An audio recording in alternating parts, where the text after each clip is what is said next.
Hello everyone. आज बड़े दिनों बाद हम देखने वाले हैं आपके साइंस 2 सब्जेक्ट का पेपर पैटर्न। तो अभी तक मैंने हिंदी का पेपर पैटर्न डाला है, 2 पार्ट्स में डाला है, दोनों देख लेना। और हिंदी के थोड़े राइटिंग स्किल्स कवर किए तो वो भी ज़रूर देखना। आज हम देखेंगे आपके साइंस पार्ट 2 का पेपर पैटर्न, यानी कि बायोलॉजी जो सब्जेक्ट है इसका पेपर पैटर्न देखने वाले स्टैंडर्ड 10th इंग्लिश मीडियम के लिए। तो चलिए शुरू करते हैं। आप देखोगे मेरे सामने है लेटेस्ट बोर्ड एग्ज़ाम 2024 का क्वेश्चन पेपर, इसी से हम पेपर पैटर्न समझने वाले हैं। तो नोट, यहाँ पे आपके लिए कुछ नोट लिखा हुआ है, पढ़ लेते हैं। All the questions are compulsory. आप कोई भी ईयर का पेपर खोलोगे ना, उसमें ये नोट रहता है। कई बार आप ऑनलाइन पीडीएफ डाउनलोड करते हो, उसमें ये नोट कभी कभी नहीं रहता है, बट जब आप बोर्ड एग्ज़ाम एक्चुअल में लिखोगे ना, तब ये नोट दिया हुआ रहता है। ये सारे पॉइंट्स आपको दिमाग में रखने हैं। ये हर क्वेश्चन पेपर में आपको दिया जाता है, हर एक सब्जेक्ट के कुछ इसेंशियल चीज़ें जो आपको याद रखनी है, ठीक है। All the questions are compulsory. First of all the questions यानी क्या, आपका सब मेन जो क्वेश्चंस है, main question number 1, question number 2, question number 3, वो सब कंपलसरी है। बट ईच क्वेश्चन में आपको एक ऑप्शन दिया जाता है, तो आपको जो अच्छे से आता है आपको वो लिखना है। हर एक सिंगल क्वेश्चन कंपलसरी ऐसा नहीं, हर एक मेन क्वेश्चन कंपलसरी है, ऐसा वो कहना चाह रहे हैं। जैसे कि क्वेश्चन नंबर 1 का ए कंपलसरी है, बी कंपलसरी है, ये भी कंपलसरी है, 2A कंपलसरी है, बट यहाँ एनी 2 लिखा है, तो आपको ये तीनों लिखने ऐसा नहीं है। कोई भी 2 जो आपको अच्छे से आते लिखने, वो 2 लिखो, सीधी बात है, ऐसा है। बट ईच मेन क्वेश्चन और हर एक मेन क्वेश्चन का ए और बी दोनों कंपलसरी, ऐसा। ओके, फिर the numbers to the right of the question indicate the full marks. कभी बच्चे कंफ्यूज हो जाए तो ये जो नंबर्स लिखे ना यहाँ, ये इनफैक्ट यहाँ पे भी एक नंबर लिखा हुआ है 5, ये सब क्वेश्चन कितने मार्क्स का है ये दर्शाते टोटल, कि ये बाबा ये क्वेश्चन 5 मार्क्स के लिए, 5 फिलिंग द ब्लैंक्स आपसे पूछे गए 5 मार्क्स के लिए। अब इसके आगे देखोगे आप तो क्या लिखा है, in case of MCQs question number 1A only the first attempt will be evaluated and will be given credit. यानी कि फिलिंग द ब्लैंक्स में जो आप पहला आंसर आपका लिख दोगे वही आंसर कंसिडर किया जाएगा। आप वो आंसर को काट दोगे और दूसरा आंसर लिखोगे, वो कंसिडर नहीं किया जाएगा। फिर scientifically and technically correct label diagrams should be drawn wherever necessary. यानी कि क्या, हर जगह आपको नेसेसरी जहाँ पे भी साइंटिफिक डायग्राम्स बनाना है, वहाँ आपको साइंटिफिक डायग्राम्स कंपलसरी बनाने हैं और उनको अच्छे से लेबल भी करना है। डायग्राम्स पेंसिल से बनाने हैं। Each new question should be started on new page. ये आपको अब तक पता ही होगा, हर एक मेन क्वेश्चन जो है वो आपको न्यू पेज पे स्टार्ट करना है। उसके बारे में हम कोई दूसरे वीडियो में डिटेल में बात करेंगे। और एक बात, आपका जो क्वेश्चन नंबर 1 है जो कि फिलिंग द ब्लैंक्स है, जैसे कि फॉर एग्जांपल ये वाला filling the blanks, regeneration occurs in, option दिए हैं आपको, आंसर है प्लेनेरिया, डी है आंसर। तो आप आंसर कैसे लिखोगे, रीजनरेशन ऑकर्स इन प्लेनेरिया, ऐसा पूरा सेंटेंस लिखना है क्या? नहीं, आपको सीधा सीधा वहाँ पे टाइम वेस्ट ना करते हुए क्वेश्चन डालना है। क्वेश्चन नंबर 1A का पहला, उसका आंसर है डी, ऑप्शन डी। सिर्फ डी लिख दोगे वहाँ तो भी मार्क्स मिल जाएंगे, डी लिखोगे और फिर प्लेनेरिया लिखोगे तो भी मार्क्स मिल जाएंगे। वहाँ पे आप ऑप्शन डी ऐसा लिखोगे तो भी चलेगा, बट आपको वहाँ डी लिखना बहुत इम्पॉर्टेंट है। एक्स्ट्रा लिखने पे मार्क्स नहीं कटेंगे, आप एक्स्ट्रा लिखोगे तो चलेगा, बट आपको जो मेन चीज़ है वो लिखना कंपलसरी है। आप ऐसा लिखोगे रीजनरेशन ऑकर्स इन प्लेनेरिया और फिर नीचे लिखोगे ऑप्शन डी तो भी मार्क्स मिल जाएंगे, बट ऑप्शन डी लिखना बहुत इम्पॉर्टेंट है। और टाइम वेस्ट नहीं करना है, सीधी सी बात है। तो कैसे लिखना है, 1 का आंसर है डी, हो गया। सिर्फ ऑप्शन लिखना है, करेक्ट ऑप्शन लिखना है। जैसे आप मैथ्स में करते हो ना, सीधा करेक्ट ऑप्शन लिखना है, आंसर सीधा करेक्ट ऑप्शन, सिर्फ डी लिखोगे वहाँ, और कुछ नहीं लिखना है। अगर आपकी मर्जी है एक्स्ट्रा लिखने की तो लिखते बैठो, कोई प्रॉब्लम नहीं है, बट मैं आपको बता रही हूँ आपका इम्पॉर्टेंट क्या है लिखना, ऑप्शन डी लिखना इम्पॉर्टेंट, सीधी बात है। सेम इधर, lactobacillus breweries gives us the beverage, answer है कॉफ़ी। और आपको क्या लिखना है, क्वेश्चन नंबर 1 आपने डाल दिया है ऑलरेडी, ए भी आपने ऊपर लिख दिया है ऑलरेडी, वापस लिखने की ज़रूरत नहीं है। आप क्या लिखोगे सीधा कि सेकंड नंबर डालना है, ये सेकंड नंबर, और फिर वहाँ लिखना है आपको आंसर है बी। सिर्फ बी लिखो, कॉफ़ी भी मत लिखो, सिर्फ बी लिखो, हो गया काम ख़त्म। ऐसा है, वो भी लिखा हुआ रहता है बट इस पेपर में नहीं लिखा है, बट आपका जो साइंस 1 का पेपर था इस साल का, उसमें वो बात लिखी हुई है। दोनों का पैटर्न सेम है पेपर का, साइंस 1 और 2 का। अब आप देखोगे, पहले क्वेश्चन से शुरू करते हैं। ये आपका क्वेश्चन पेपर आप देखोगे यहाँ पे, तो क्वेश्चन नंबर 1 यहाँ से थोड़ा सा फट गया है। क्वेश्चन नंबर 1 का A, choose and write correct option number as answer, यानी कि क्या, ए बी सी डी जो भी है, सिर्फ आपको ऑप्शन लिखना है वहाँ, वो ही आपका करेक्ट आंसर, जो भी आपको लगता है उसका ऑप्शन लिखना है। यहाँ मेंशन्ड है। री राइट द सेंटेंस ऐसा नहीं है, वो हिस्ट्री ज्योग्राफी में रहता है, उसका पैटर्न अलग है। अब आप देखोगे यहाँ 5 फिलिंग द ब्लैंक्स पूछे जाते हैं 5 मार्क्स के लिए क्वेश्चन नंबर 1 ए में। ये हमारा पेपर पैटर्न हम देख रहे हैं। फिर आप देखोगे क्वेश्चन नंबर 1 ए में ही एक क्वेश्चन बी आता है, जिसमें अगेन 5 मार्क्स के लिए 5 क्वेश्चंस पूछे जाते हैं। ये कुछ भी हो सकते हैं, odd man out, right correlation, name the following, variety of questions आते हैं, और ये मोस्टली टेक्स्ट बुक से होते हैं। तो टेक्स्ट बुक यहाँ ये क्वेश्चंस के लिए, ये 5 मार्क्स के लिए पढ़ना बहुत इसेंशियल है। And for filling the blanks also textbook पढ़ना इसेंशियल है। ये जो क्वेश्चन है टेक्स्ट बुक में से पूछा गया है, टेक्स्ट बुक में आपका एक टेबल है, उससे पूछा गया है। आपका जो 7th लेसन है इंट्रोडक्शन टू माइक्रोबायोलॉजी, उसमें से। फिर आपको यहाँ पे ट्रू और फॉल्स भी पूछा जा सकता है, फुल फॉर्म लिखो वो भी पूछा जा सकता है। एक बार एक क्वेश्चन मेरे दिमाग में है, एक स्कूल एग्ज़ाम में पूछा गया था।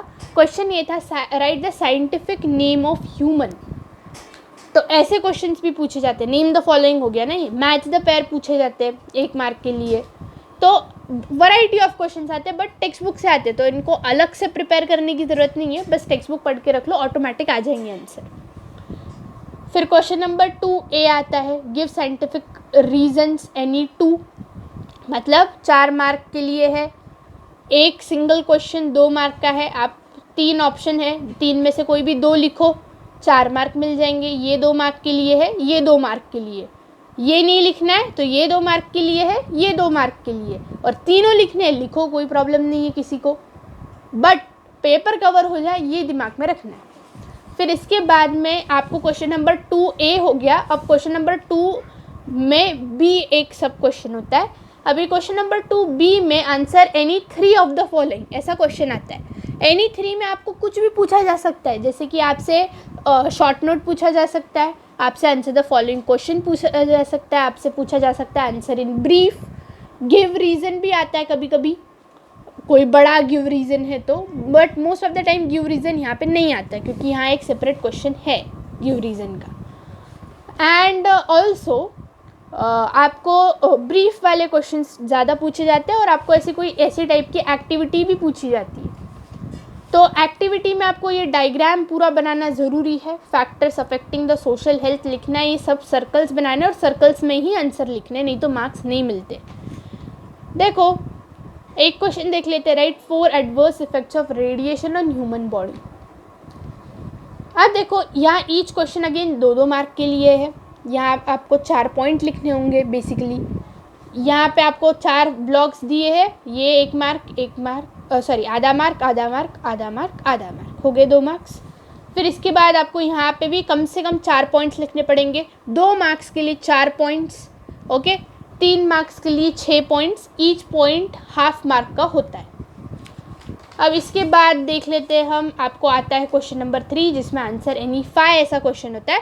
और 5 क्वेश्चंस कैसे होते हैं मोस्ट ऑफ द टाइम, ऐसे पहले क्वेश्चन में 3 सब क्वेश्चंस आप देख सकते हो यहाँ, A B C, each containing 1 mark. यहाँ पे आपको ब्रीफ, आंसर इन ब्रीफ या कोई बड़ा सा लेख लिखना, ऐसा कुछ नहीं है। आपको एक्टिविटी बेस्ड क्वेश्चंस पूछे जाते हैं, आपका पूरा पेपर पैटर्न ही एक्टिविटी बेस्ड है, और इसलिए मार्क्स स्कोर करना बहुत ईजी है। यहाँ आप देखोगे question number 2 A B C है, फिर अगेन क्वेश्चन नंबर 3 में आपको ऐसा क्वेश्चन बहुत बार पूछे जाते हैं, एटलीस्ट 8 क्वेश्चन होते हैं, 8 में से कोई भी 5 करने होते हैं क्वेश्चन नंबर 3 में, और एटलीस्ट एक क्वेश्चन ऐसा होता है जिसमें आपको ये यहाँ दिए ऑप्शंस, या ऑप्शंस में से सिलेक्ट करके ये ब्लैंक्स को फिल करना है और ये अंडरलाइन करना है और ये पूरा पैराग्राफ आपको लिखना पड़ता है इसके लिए।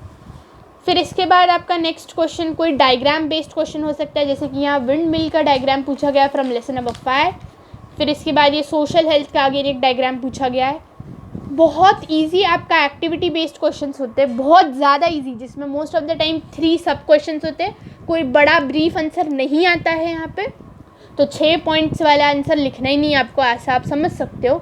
बट आपकी बुक में जो भी है एक्सरसाइज में क्वेश्चन आंसर वो आपको लर्न करने हैं, सीधी बात है। कभी आपका लक ख़राब हुआ तो पूछा भी जा सकता है, but most of the time easy questions पूछे जाते हैं।